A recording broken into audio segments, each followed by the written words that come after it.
Previously nga mga tropa, 4 days ago, may nag-comment sa atin dito. Sabi niya, boss, ano ba yung maganda? Canon 4770 or Epson 5290? Kasi ayan daw yung pinagpipilian nila. Shoutout sa'yo, Cram Chandelier. At sasagutin nga natin at ito yung magiging topic natin for today's video. At para sa mga bago pa lang na nanonood dito sa ating YouTube channel, nagre-review ako ng mga printer through website specification and kahit papano ay meron tayong idea kahit na hindi tayo owner nung printer na yon na mga nire-reviews natin, tinutulungan ko lang kayong mag-research kung ano yung titignan ninyo na kahit wala tayong produkto. May mga nakikita kasi ko na nagko-comment dyan sa atin, bakit daw tayo nagre-review ng mga printer? Wala naman daw tayong printer na mga ganon. Mga tropa, open sa website nila yung mga specification ng mga printer na usually na ginagamit natin sa mga printing business. Kasi mga tropa, hindi tayo kagaya ng mga vloggers dyan na hindi daw sila nagre-review ng mga printer kasi meron silang itinatago na information na hindi nyo dapat malaman. Unang-una, syempre, ang tunay na presyo. And sisimulan na natin yan sa pagko-compare netong dalawang printer na to kung ano yung maganda dyan. At syempre, uunahan ko na kayo para sa perspective ko para wag na kayong manood kung naaalibadbaran kayo sa mga pinagsasabi ko dito. Para sa printing business, napakaganda talaga ng Epson printer. Ang una natin titignan mga tropa, kung bibili kayo ng printer, kung meron kayong dalawang pinagpipilian, tignan nyo na muna syempre yung presyo ng dalawang printer na yan. So i-price check natin, Epson 5290 dito sa online, 13,650 at tignan naman natin yung presyo ng Canon na sinasabi nung ating tropa. Etong Canon Pixma 4770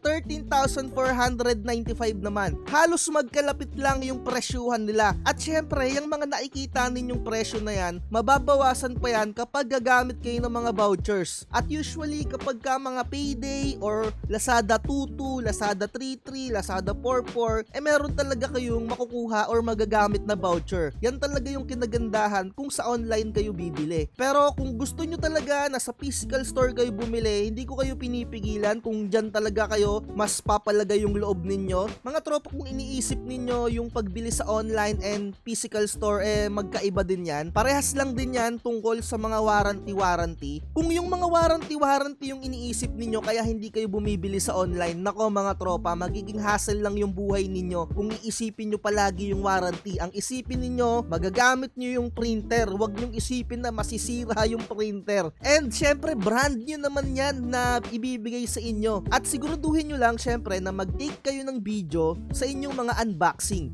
Diba? So nakikita naman natin dito, kaya naguguluhan yung nag-comment sa atin, halos parehas lang sila ng presyuhan. At kung titignan nyo naman para sa design, kung gusto nyo medyo aesthetic talaga, etong Canon, diba? Pero syempre kanya-kanya naman ng taste yan kung medyo mas nagagandahan kayo for Epson and for Canon. Ako kasi ayan yung nakikita ko sa mga bawat brands sa aesthetic purposes, diba? Yung tipong ang ganda-gandang tignan, pero yung performance naman negative na negative. Unang-una yung HP, lintik yan yung una kong printer na binili. Pero anyway, wag na natin pag-usapan yon. Siguro baka maisingit-singit ko na lang. At syempre nakita na natin yung presyo nila, kung ano yung pagkakaiba. Ang next naman natin na titignan ay yung tungkol sa specs naman nila. At unang-una yung titignan sa specs nila, kung ano yung ipoprovide ng printer na yon. So nakikita naman natin sa presyo, halos parehas sila, kung parehas rin ba sila ng specification. Unang-una, etong Epson 5290, meron siyang print, scan, and Xerox ng long at meron din siyang Wi-Fi. At makikita natin dito sa Canon G4770, 4-in-1 printer din siya. Meron din siyang print, scan, and Wi-Fi at Xerox. Meron din siyang ADF na tinatawag, same as Epson 5290. Nakikita nyo, ayan yung ADF, eto yung nasa taas, which is etong ADF na to, dyan kayo mag-i-scan or magpo-photocopy ng long na media or long na papel. At yung Wi-Fi application ay available din dito sa Pixma G4770 470. At dito rin sa ating Epson 5290, ayan, dahil nga 4-in-1 printer sila. Ang next naman natin na titignan sa kanila, yung kanilang print resolution, kung gaano ba kalinaw mag-print bawat isa sa printer na to. So unahin natin etong Epson 5290. Makikita natin dito sa kanilang specification sa printing technology, maximum resolution 5760 by 1440 dpi. The more na mas mataas yung value niyan, the more na mas malinaw yung ating printer. At same lang din sila na 4 colors printer. So dito naman sa Canon G4 770, tignan natin kung gaano kalinaw yung kanyang printing resolution. At nakalagay nga sa kanila dito 4800 by 1200. So nakikita naman ninyo yung figures, mas mataas yung value ng Epson 5290 when it comes sa maximum resolution. So ang next naman natin na ipagkukumpare kung available ba to sa mga ginagamit ninyong mga laptops and computer. So meron tayong tinatawag na system requirements. Halimbawa meron kayong computer or laptop dyan or Chromebook or yung Chrome OS na tinatawag, baka ang gamit nyo nga ay mga Chrome OS, baka hindi gumana sa inyo etong mga printer na to, di ba? So i-check natin yung kanilang specification. Ang titignan nyo ay yung operating system compatibility. Nakikita naman ninyo dito, operating system compatibility ng Epson 5290 kapag kayo ay gumagamit ng Windows XP, Vista, and Windows 7, 8, and 10, and 11. Available din yan. Windows Server at mga Mac OS. Sa mga gumagamit ng Apple, pwede etong Epson 5290. Sa mga gumagamit din ng Linux, pwede rin etong Epson 5290 sa pagkakaalam ko. Pero tignan natin, quick recap lang tayo. Tignan natin yung support. Dito kasi natin malalaman kung available yung drivers ng Epson 5290 kung ang inyong mga computer ay naka-Linux. So nandito nga tayo sa drivers ng Epson 5290. Nakikita natin Linux available and Windows 11 available din. Pero yung Chrome OS ay wala. So ibig sabihin, etong Epson 5290 kung kayo ay gumagamit ng Chromebook or yung tinatawag nga na Chrome OS, malamang sa malamang hindi nyo magagamit etong printer na to. Pero sa tingin ko may mga tweaks na para magamit nyo rin etong Epson 5290 kung kayo ay gumagamit nga ng mga Chromebook. Pero syempre hindi ko may papakita sa inyo, wala naman akong laptop na naka Chromebook. Pero hopefully next time makagawa tayo ng vlogs at makahiram ako ng Chromebook, or kung merong mga tropa natin na nanonood at naka Chrome OS, comment down below kung gumagana. Kasi mga tropa, may mga nagko-comment din na gumagana daw yung Epson 121 sa Chromebook or yung Chrome OS. And sure na sure ako, yung Epson 121 hindi yan gagana sa Chrome OS. At next naman natin, etong Canon. Tignan natin yung kanyang operating system compatibility. Nakikita naman natin dito, pwedeng Windows 11, 10, 8, or yung mga Windows XP, pwede pa, or Windows 7, and Mac OS pwede din, or yung mas mga nauna pang version. At take note mga tropa, ito yung sinasabi ko, Chrome OS. So kapag mayroong Chrome OS, ibig sabihin yan kung kayo ay naka Chromebook, pwede ninyong gamitin yung mga printer na yan, etong Pixma 4770. Kasi sa pagkakaalam ko, meron tong Internet Printer Protocol. Kumbaga, kung naka Chromebook ka, makukontrol mo yung printer mo, etong Canon na to. So ayun yung pinakauna ninyong titignan kung bibili kayo ng mga printer. So halos parehas pa rin sila. Pero syempre, one point na tayo dito sa Epson dahil mas malinaw siya when it comes to maximum resolution. And next naman natin yung kanilang printing speed. Dito sa Epson, unahin na natin, kapag ka photo yung ipiprint mo or yung mga picture, gagamit ka ng mga photo paper, 69 seconds kapag ka merong border. Pero pag borderless, mas matagal mag-print, almost estimated 90 seconds kapag ka borderless. Yung 4 inches by 6 inches, di ba? And And when it comes naman sa drop printing, so yung drop printing, ito yung pinakamababang level ng quality ng mga printer natin when it comes sa printing. Pero syempre, mas mabilis siyang mag-print. Yun nga lang, hindi pulido. So ito yung specs niya, 33 ppm when it comes sa block printing and 15 ppm naman pagdating sa colored. ppm means page per minute kung hindi ako nagkakamali mga tropa. Kapag ka standard printing naman, up to 10 IPM kapag ka black and 5 IPM naman when it comes kapag ka colored. At meron nakalagay dito na specification, first page out time. Kumbaga kapag nagprint ka bago mag-initialize yung pinaka-printing niya, medyo meron kang aantayin na 10 seconds bago lumabas yung unang-unang print and sunod-sunod na magpe-print yon. Kumbaga ina-absorb pa mismo ng printer yung data na sinesend ninyo through inyong mga computer bago mag-start ng printing. So tandaan nyo yung mga value na yan, yung mga speed, and i-compare natin siya dito naman sa Canon na G4770. I'm not gonna lie mga tropa, nandito na tayo sa Canon G4770. Nakikita natin dito sa specs na to, mas mabilis or mas mataas yung value ng 1 point when it comes sa document printing, yung pinaka-standard.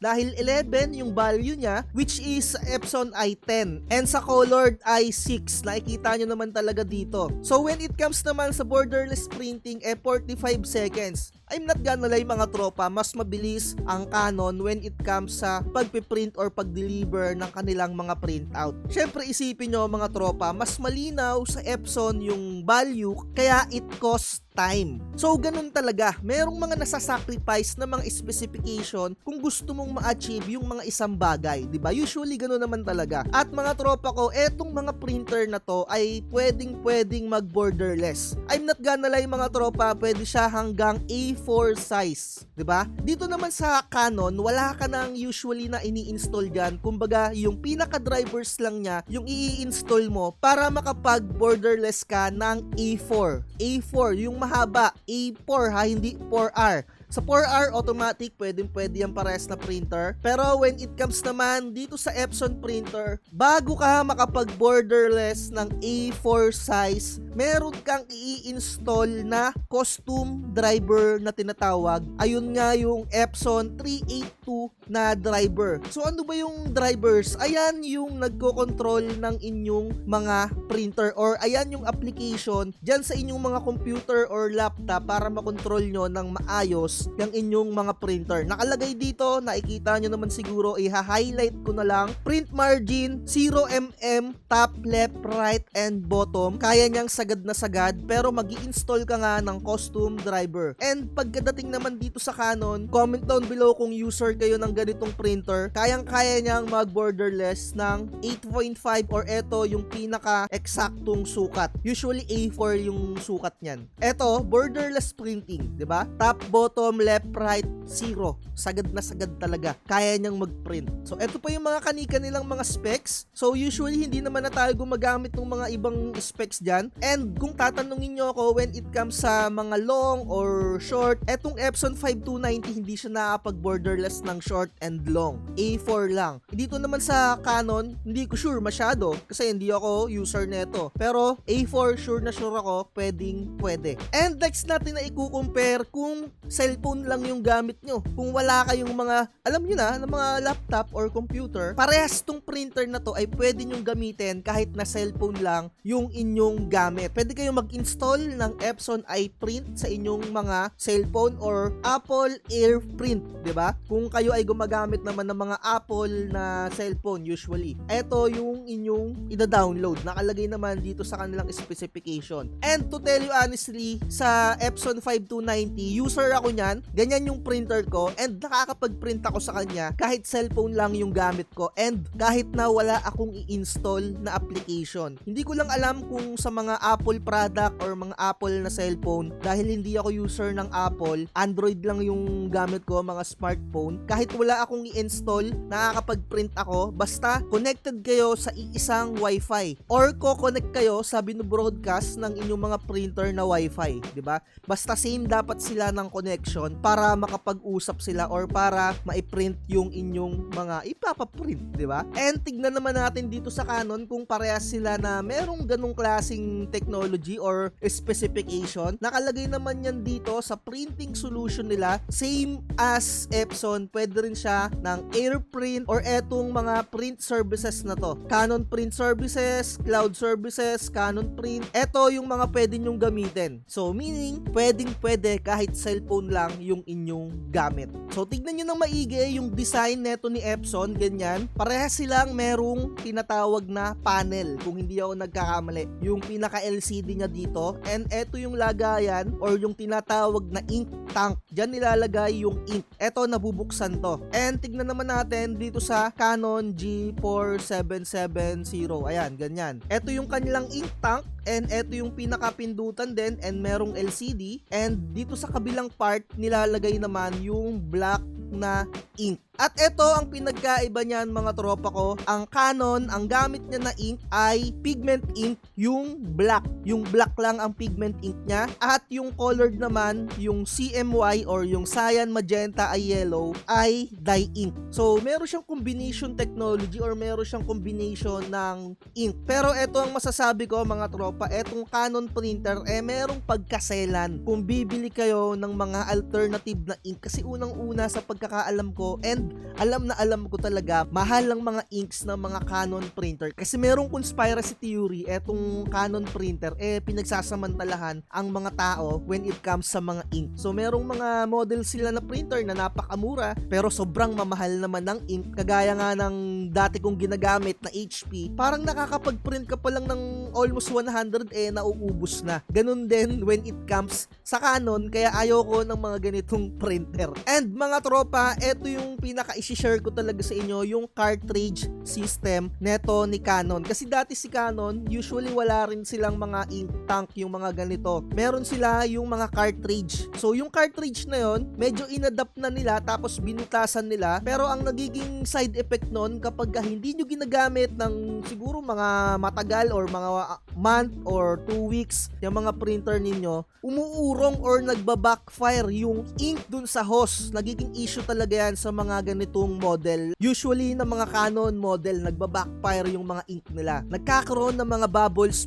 kapag hindi ginagamit. And yung issue na yon, halos nangyayari rin naman siya dito sa Epson printer. Etong Epson printer kasi, ang medyo nakikita ko pangit dito, yung kanyang printer head. Kung medyo wala kang alam sa pagkakakalikot or yung tipong hindi ka marunong humawak ng mga screwdriver, medyo mahihirapan ka kung magpapalit ka na ng printer head kasi nasa pinakaloob pa niya yung tinatawag na printer head. Dito naman kasi sa Canon, napakadali lang, babaklasin mo lang. Yun nga lang, mahal, 'di ba? Yun lang yung masasabi ko. And halos hindi rin naman nagkakalayo yung presyuhan ng printer head netong dalawang to. Yun nga lang, sa pagkakaalam ko, medyo mas mabilis masira yung mga printer head ng mga Canon printer. Pero syempre, depende pa rin yan sa dami or kung gaano ka kadalas mag-print. Kasi eto mga Canon printer, meron kasi sila talagang na dapat na nare-reach mo na number of prints sa isang buwan para hindi sila masira. And pagdating naman sa Epson printer, wala silang ganon. Kasi nga sinasabi ko sa inyo mga tropa, yung mga HP na printer, kapag hindi nyo nagagamit, umuurong yung ink niya sa mga hose, 'di ba? And sa mga user ng Canon, kung hindi nyo pa nai-experience yon, good for you. Pero napakadali lang naman ayusin nun, huwag kayong mag-alala. And nandito na nga tayo sa usapang ink. Eto na yung pag-usapan natin. Ang Epson 5290, gumagamit siya ng model na Epson 003, which is mabibili mo kapag ka original lang ginagamit mo. 300 sa yellow, 300 sa black, and magenta. Halos pare-parehas lang na 300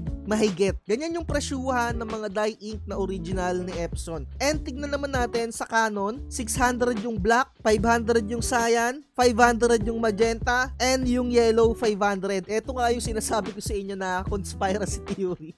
Na alam niyo yun, bumabawi sila kahit papano dun sa presyo ng kanika nilang ink, di ba? So nakita niyo naman yung pagkakaiba. And tignan natin yung capacity ng bawat ink. Baka mas madami naman laman yun yung sa mga Canon, di ba? 70 ml yung cyan, magenta, and yellow. And yung kanilang black na pigment ink ay 135. So given na mas mahal kasi mas malaki, pero syempre yung presyong 500 for 70 ml, tignan natin sa Epson kung magkakano or ilan yung capacity netong Epson 003. And sa pagkakaalam ko, 70 ml din. Tignan natin kung merong nakalagay sa kanilang packaging. Tignan na lang natin dito sa kanilang pinaka mismong website. Wala akong makita sa kanilang website kung ilan yung capacity ng ink netong Epson 003 or etong Epson 5290. Pero syempre, kagaya nga ng sinabi ko, user ako ng Epson 5290. Nakikita ko dito 65 ml yung capacity ng kanilang bote or yung kanilang ink. So, syempre mas mataas ng 5 ml etong Canon, pero when it comes naman sa presyo, mas mahal yung Canon kung ikukumpara mo dito sa Epson na tigti 300 lang. At mga tropa, eto yung pinaka good side talaga kung bakit Epson printer yung pinaka advisable when it comes to business or sa mga printing business na sisimulan nyo. Napaka flexible ng mga Epson printers when it comes nga sa mga ink kasi compatible siya mostly sa mga available na ink dito sa ating market, lalong-lalo na sa mga alternative na dye ink and pigment ink and sublimation. Etong Epson 5290 compatible siya dun sa mga ink na nabanggit ko. So, etong Canon, pwede rin ba siya ng pigment ink? Hindi siya pwede ng pigment ink. Although yung black niya ay pigment ink kasi magkaiba yung printer head nilang dalawa. Dalawa yung printer head ng Canon. Merong black for pigment ink at merong dye ink na nakaseparate for colored. Dalawa yung printer head nila. Sa Epson ay isa lang kasi hindi nga pwedeng magsama yung mga pigment at dye ink. Kaya sa Canon magkahiwalay. And when it comes naman sa mga alternative ink, kung gagamitin nyo sa mga Canon printer, medyo risky din kasi iba yung consistency ng mga alternative ink na available sa market when it comes sa paggamit sa mga Canon printer. Hindi kagaya ng Epson 5290 or mga Epson printer, compatible talaga sa mga nakikita ninyo na ink dito sa ating screen. Kui dye ink, Kui pigment ink, Hansol pigment ink. At kung tatanungin nyo ako anong ink ang gamit ko sa aking printer na Epson 5290, nag-stay lang ako sa original. Kasi iba yung longevity ng mga printer ninyo kung original lang yung gagamitin ninyo sa inyong mga document printing. Pero nasa sa inyo pa rin talaga yan kasi walang printer na kayang i-accommodate yung inyong mga business. Magdadagdag ka talaga ng other printer. Diba? So, for document printing ko,